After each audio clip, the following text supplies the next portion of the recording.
वाले से ये जज्बा है सुनो लोगों, यानी हुजूर से जब मोहब्बत हो जाए ना तो उसका ये जज्बा हो जाता है। क्या जज्बा होता है?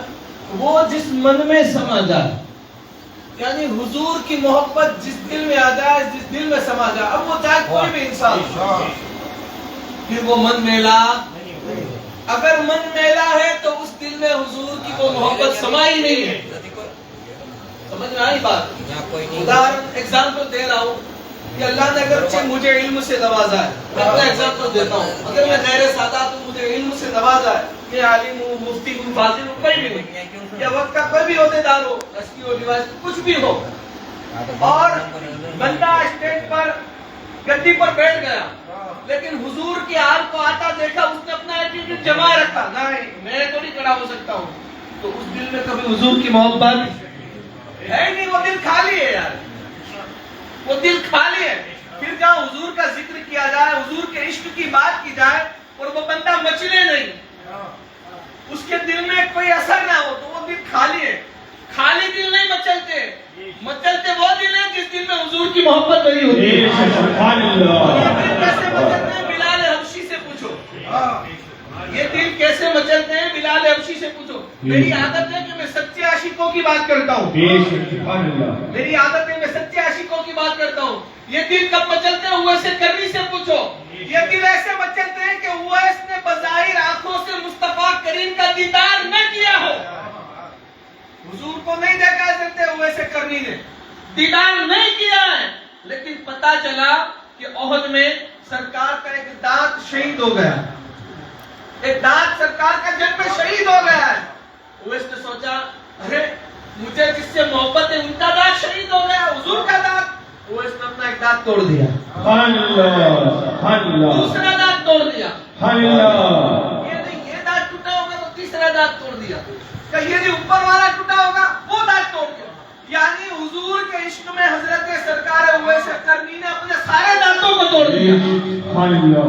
अफसोस मुल्ला की ज़बान पर उसको ये वाकया भी समझ में नहीं आता है, सारे दांत तोड़ दिए। और इसकी दलील मैं दुनिया में दे रहा हूँ, किताबें तो बहुत सारी है, और मैं बिना दलील के बात नहीं करता हूँ, मैं अक्सर कहता हूँ, मैं इसलिए देता हूँ दलील के सामने ना आए कोई जलील, अपनी दलीलों को मजबूत रखा करते हैं। मौलाना रूम फरमाते हैं कि वजनदार बात वो है मुख्तसर की जाए और दलील के साथ की जाए। तो हजरत उवैस करनी ने सरकार के इश्क में अपने सारे दांतों को तोड़ दिया, कि हुजूर का ये दांत टूटा होगा, वो दांत टूटा होगा, नहीं ये नहीं, पूरे दांतों को तोड़ दिए। और जनाबे वाला दुनिया में अभी भी उसकी ये दलील मौजूद है कि जब सरकार के इश्क में कोई दांतों को तोड़ दे और वो भूखा रहे, हाँ, तो फिर मालिक को कैसे गवारा हो? कोई उसके महबूब के इश्क में दांत को तोड़े और वो भूखा रहे। तो हजरत उवैस करनी ने जब सारे दांतों को तोड़ दिया तो कब खाना कैसे खाया जाए? तो अल्लाह ने उस वक्त जन्नत से केले का नुज़ूल फरमाया। ये बनाना जो केला खाते हैं ना, बिना दांत वाले को बड़ा एहसान अदा करे इसका,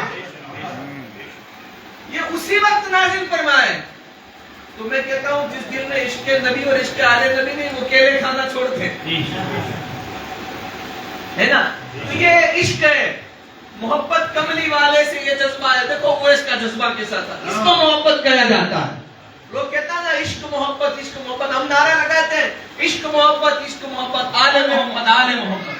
और सही नारा, हकीकी नारा यही तो है, यही तो सच्चा नारा है। हजरत बिलाल हबशी को इश्क देखो, जब हजरत बिलाल को जिस्म से बाहर कपड़े उतार दिए गए, ऊपर के कपड़े उतार दिए गए, रेत पर, तपती हुई रेत पर रखा बिलाल हबशी को, और फिर सीने पर पत्थर भी रखे, जल्लाद ने चाबुक भी मारे।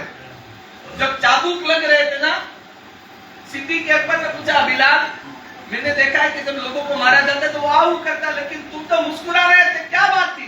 कहा एक तरफ दुनिया की चाबुक मेरे जिस्म पर असर कर रहे थे, लेकिन दूसरी तरफ हुजूर की मोहब्बत भी मुझे अपनी तरफ मिला रही थी। मैं हुजूर की मोहब्बत का बीमार हूँ, वो मौलवी की मोहब्बत के बीमार नहीं थे, हुजूर की आल की मोहब्बत के बीमार थे। और जब इस मोहब्बत के बीमार लोग होते हैं ना, तो फिर मुस्तफा करीम ने कह दिया, जिसने किताबुल्लाह और मेरी अहले बैत को मजबूती से थामा वो गुमराह नहीं हो सकता। इन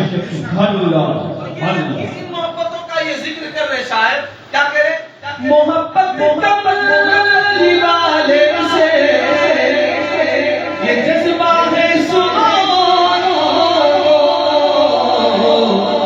یہ جس من میں سما جائے وہ من میں لا نہیں ہوتا، یہ جس من میں سما جائے وہ من میں لا نہیں ہوتا، محمد کے غلاموں کا وطن میں لا نہیں ہوتا، نبی کے پاک لنگر پر جو قبلتے ہیں کبھی، نبی کے پاک لنگر پر جو پلتے ہیں کبھی، ان کی زبان میلی نہیں ہوتی، زبان میلی نہیں ہوتی، سخن میلا نہیں ہوتا، محمد کے غلاموں کا کفن میلا نہیں ہوتا۔ نبی کے پاک لنگر پر جو پلتے ہیں ان کی غور تو کرو، ہم لوگ کبھی کہتے ہیں نا بھائی فلاں کافی صاحب یا فلاں باپو صاحب فلاں، ارے یار یہ تو ممبر اوپر دم نہیں نہ کہیں، جو حقیقت میں حضور کا لنگر کھاتے ہیں، زکات خیرات صدقہ نہیں، منافع کیے آپ تیمم مال کا محل ہے، اور سیدوں پر اللہ نے اس محل کو حرام کیا ہے۔ کل ہمیں دعوت میں تھے تو بابا نے بھی ذکر چھڑا تھا زکات کے مسئلے کے بارے میں، بہت ساری چیزیں ہوئی بیان، وہ تو ہم پر فرض ہے، لیکن سیدوں پر تو سیدوں کو زکات دینا حرام، کوئی دے تب بھی اس کی زکات ادا نہیں ہوگی، دینے والا بھی گنہگار، لینے والا بھی گنہگار۔ کیوں؟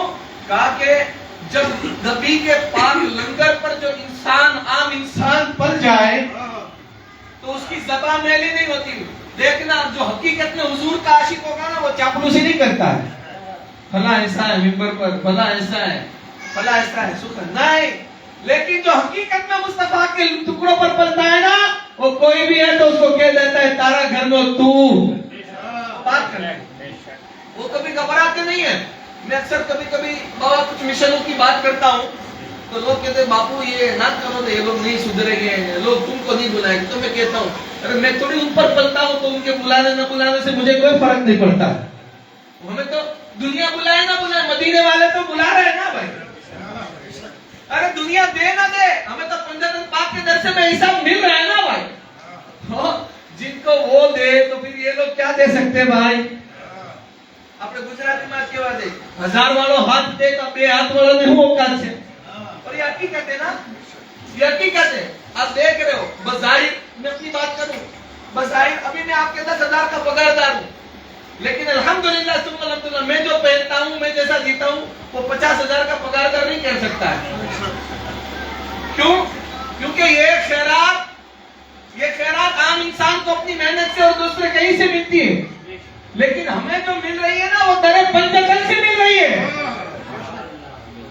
ہاں، اسی لیے کہتے ہیں نا علی والا کبھی کسی طرح کا سوالی ہو نہیں سکتا، علی بھرے جس کا دامن وہ کبھی خالی ہو نہیں سکتا، حاجی ہو، نمازی ہو، ملا ہو کہ مفتی ہو، علی کا منکر کبھی حلالی ہو نہیں سکتا۔ سبحان اللہ۔ یہ دلیل نیک ماؤں کے بچے دیتے ہیں، نیک ماؤں کے بچے۔ تو میں اکثر ابھی ایک چہروں میں سے پہلے شاید جھکو بیٹھا تھا، وہاں بھی میں نے بولا تھا کہ یار یہ پان ماوے بیڑی فاتحے میں رکھنا، پھر جیلوں میں یہ کپڑا دینا، گاڈلو دینا، خاص کر کے عورتیں سنیں، کیونکہ یہ بیچارے مردوں کا تو چلتا نہیں، عورتیں ہیں تو چلنے نہیں دیتی، چلانا ہوتا ہے تو نہیں، وہ گاڈلو کا لاؤج پڑے، کہانی تو کیا بولتے تانبالی، ان کو મારા ભાઈઓને કે તારે તાંબાની તાળીને કે થાળાની વાત કરે ત્યારે કે હું નહીં તારા બાપને કે પૈસા મોકલે તું લેવા જા। हाँ हकीकत बता रहा हूँ मैं यार, क्या मरने वाला उस गद्दे पे सोएगा भाई?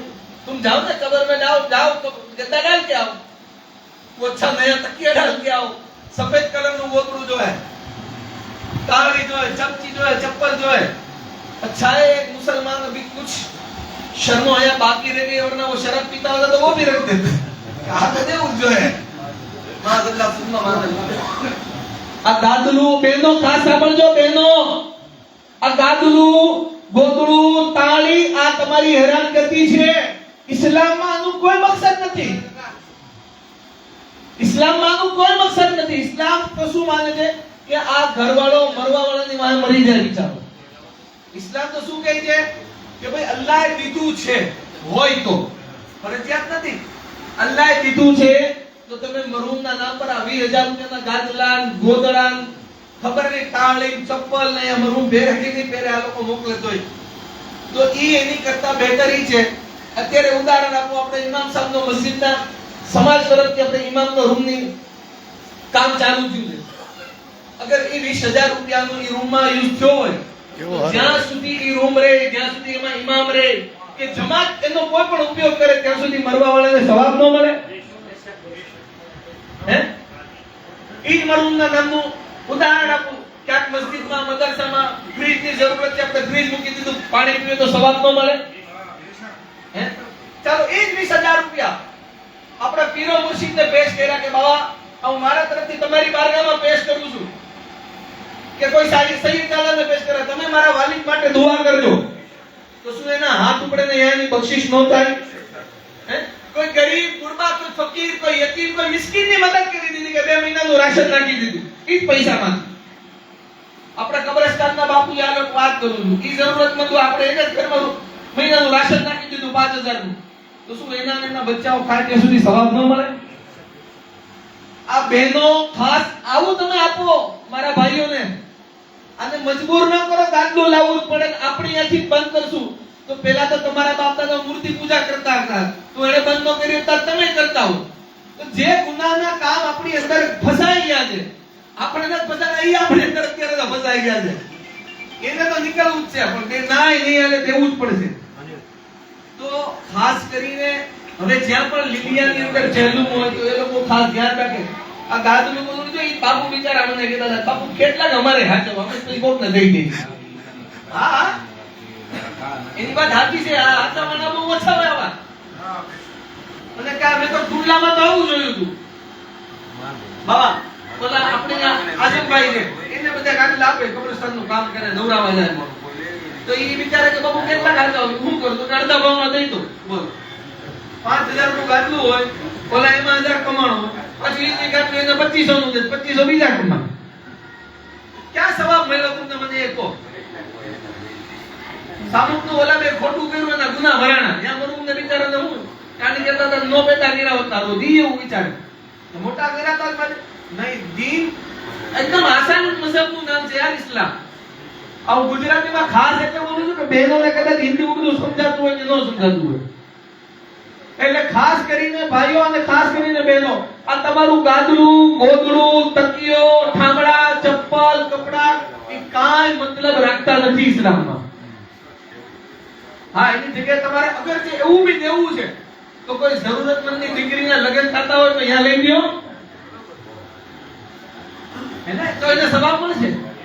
તો આપણે આ બધી વસ્તુઓની અંદર તબદીલી કરવી પડશે। આ બધા છોકરાઓ છે સોહિલની બાપુના માશાઅલ્લાહ સાદાતોના ચાહવા વાળા, નજદીક રહેવા વાળા, એની આના દાદલા મૂકે તો પ્રોગ્રામ તો બાપુ તમારી નજદીક રહેવા વાળાને યાદ થાય। હવે એ બિચારો કોને કહેવા જાય? એક વાત કરું એવી રીતના ઘણા બધા છોકરાઓ એનો બિચારાને નો જ કરવો છે, નહીં આપણે શરીયતમાં જ હાલવું, બાપુ કે એમ જ કરવું, પણ ઘરે બાયું નો હાલવા દે। એટલા માટે આપણે ખાસ હવે મર્દોએ મજબૂત થવાની જરૂરત છે। માશાઅલ્લાહ બીવી સાથે અમુક મશવરા કરવા જોઈએ ઘરમાં, પણ એક વસ્તુ એ પણ યાદ રાખવી જોઈએ કે તમે એને લાવ્યા છો એ તમને નથી લાવ્યો। શરીયતની વાતમાં એને યાદ દેવડાવી જો કે હું તને લાવ્યો છું। આપણું એક ટાઈમ ખાવાનું મોડું થયું કેટલી હંભળાવી દેવી હે, આ વસ્તુઓમાં પણ આપણે ફેરફાર કરવાની જરૂર છે। તો આ એક ખાસ નસીહતના તौर પર આપણે આપણી જિંદગીમાં તબદીલી લાવવી પડશે આ બધી વસ્તુઓ। માશાઅલ્લાહ એ સમીરની આ જ્યારે વાત થઈ હતી તો એને પૂરેપૂરો અમલ કરીને બતાડ્યો કોઈ વસ્તુ નથી। તો હવે આપણી અહીંયાથી ઘર કોઈ એમ કે પહેલ આપણી એક જ કરવી થઈ ગઈ છે, હવે કરવાની નથી, એ તો થઈ ગઈ છે, હવે તમારે અમલ કરવાનો છે। જિંદગીમાં આ વસ્તુઓની આપણે જરૂર જ છે ને આપણી આ જ વસ્તુઓની હિસાબે આ ઉમ્મતની અંદરથી ગરીબી નથી જાતી એનું કારણ જ આ છે કે આ જે હલાલ પૈસો જે રાહ ઉપર વાપરવાનો છે અહીંયા વપરાતો નથી. જેમ કે ઝકાત આપણી પર ફરજ છે તો કોઈ ઇન્સાન ઉપર 50,000 રૂપિયા ઝકાત ફરજ છે, 50,000 કાઢી કે એમ છે તો 500 આને દે, 200 ઓલાને દે, 300 ઓલાને દે, કોઈની જરૂરત પૂરી તો થાય, ઝકાત એની ફેલ. જ્યારે કે શરીયતે ઝકાત એટલે રાખી છે કે એક જ હકદારને દેવામાં આવે કે એની જરૂરત પૂરી થઈ જાય ને આવતા વર્ષે એ ઝકાત કાઢતો થઈ જાય. તો આ બધી વસ્તુ આપ અમલ કરશો ને ઇન્શાઅલ્લાહ કયો આ દિલિયાવાળા જે જોરથી કહેતા હતા ઇન્શાઅલ્લાહ, જ્યારથી ઇન્શાઅલ્લાહ ની તફસીર સમજાવી ને વિચાર બોલાવો તોય નથી બોલતા. માશાઅલ્લાહ આપણે આ વસ્તુઓ પર આપણે અમલ કરવો પડે. આપણે નહીં કરશું તો કોણ કરશે? હે આ કુરિવાજોથી દૂર જવાનું છે. આપણે આજ મરહુમ રફીકભાઈ ભટ્ટીના ઈશારે સભા પર જેલમાં બેઠા છીએ. અહીંયા આપણે જોયું તો હુઝુરની હાલની વાત થઈ, આ શરીયતની વાત થઈ. અચ્છા એક વાત તો કે અહેલે બેતનું zikr ક્યાં થાય કે આ જેલમ તો ભટ્ટીનું સિપાહીનું છે, બાદ હુઝુરની અહેલે બેતની ને હુઝુરની થાય છે. તો જો જેની જ્યાં મોહબ્બત જોડાયેલી હોય ને ત્યાં એનું zikr થાય. આ રફીકભાઈ બંદાને મેં જોયો છે, અલ્લાહ એના દરજ્જાત બુલંદ કરે અને બે હિસાબ અલ્લાહ તાલાની મગફિરત ફરમાવે. આ રફીકભાઈને મેં જોયો છે, એના અલ્ફાઝ એવો હતા, એક પીરો મુર્શિદાર અને એક સાદાદાર મોહબ્બતનો દરજ્જો એનો એવો હતો. પહેલી વાર હું જ્યારે ખબર કાઢવા આવ્યો ત્યારે મેં કીધું બધું પીવા કાંઈ વાંધો નહીં. મેં ડાયાબિટીસ ફૂલ હતી તેને શરબતનો ગ્લાસ પીધો. કે બાપુએ કીધું ભાઈ આ મને ખબર હોત તો વાંચી ન કે મતલબ એની એક મોહબ્બત હતી. અને જ્યારે આખરી મુલાકાત એની હારે મારી હતી ત્યારે મને ખબર કાઢવા ઇંતકાલના એક દિવસ પહેલા હું ખબર કાઢવા ગયો હતો બાબા. તો મેં કીધું તો કે આપણને બાપુ એમ મોત નહીં આવે કે તો કે જ્યાં સુધી ઇકબાલ બાપુ એકી રજા નહીં થાય ત્યાં સુધી નહીં આવે. મતલબ એના પીરો મુર્શિદ ઉપર અને એક સાદાત ઉપર એનું યકીન હતું. અને જ્યારે એની જબાનમાંથી આ અલ્ફાઝ નીકળ્યા ને તો અલ્લાહ પાકે હવે એની તકલીફ જે હતી અલ્લાહ તરફથી હવે એની રહેમતમાં તબદીલ થઈ ગઈ કે હવે મારા હુઝુરની અહેલે બેતની મોહબ્બત રાખવા વાળો આટલો બધો તડપે અલ્લાહની રહેમતને ગવારા નહોતું તો અલ્લાહ એની રહેમતમાં જગ્યા દઈ દીધી. તો આ બધી વસ્તુઓ હોય છે. તો આ આપણે મસ્જિદોની અને અલ્લાહના રસૂલ અને એના બંદાઓ અનેક બંદાઓને કરીબ રહેવાનું છે, એનાથી નજદીક રહેવાનું છે. અને પીરનો મતલબ એવો નહીં કે આપણે 5-6 દિન હાથ ચૂકી લીધા તો પૂરું. પીર નો મતલબ એ છે કે તમે જ્યારે કોઈ પણ સૈયદના હાથમાં સાદાતમાં ખાસ હું તો પહેલા જ નસીબ કરું સાદાત સિવાય કોઈનું મુરીદ બનવું જ નહીં. કોઈનું મુરીદ ન બનવું. સાદાતનું શું કામ? કારણ કે એ ફક્ત એવી ઝાત છે કે જ્યાં હુઝુરે એની મોહબ્બતમાં બખ્શિશની ગેરંટી દીધી છે. બેશક સુબહાનલ્લાહ સુબહાનલ્લાહ. હુઝુરે દીધી, મેં નહીં. હુઝુરે એની મોહબ્બતમાં ગેરંટી દીધી છે. હુઝુરે એની મોહબ્બતમાં બખ્શિશની ગેરંટી દીધી એટલે ઈ દામન હાથમાં આવી ગયો તો ગુમરાહીથી બચી ગયો કે નહીં? હે પછી કે ફસાઈ જાવ તો ઈ તમે ફસાવો ભાઈ.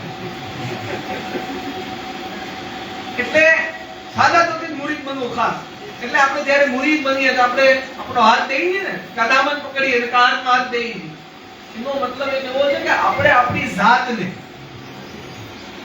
આપણી જાતને ઈ મુર્શિદના હાથ ઉપર વેચી નાખી કે મારું જે કાઈ જોઈ તમે જ છો. જેમ કે હઝરત મુસઅબ બિન ઉમૈર, આજે ઇન્શાઅલ્લાહ આપણે જંગે ઓહદ વિશે જુમ્મામાં સાંભળવાનું છે. કારણ કે કાલમાં આવતો જે દિવસ છે 15 શવાલ, એ જંગે ઓહદ ના હઝરત અમીર હમઝાની શહાદતનો દિવસ છે. તમને નહીં ખબર હોય, મને ખબર જ છે. તો આપણે ઇન્શાઅલ્લાહ ઓહદની જંગ શું કામ થઈ, એમાં શું શું થયું સાંભળવું. એમાં એક સહાબી શહીદ થયા હતા મુસઅબ બિન ઉમૈર. એ હુઝુરની મોહબ્બતમાં જ્યારે ઈમાન લાવ્યા ને તો એની હાલત એ હતી પહેલા કે આખા મદીના પાકની અંદર સૌથી મોંઘામાં મોંઘો લિબાસ પહેરતા હતા અને મોંઘામાં મોંઘું અત્તરી લગાડતા હતા.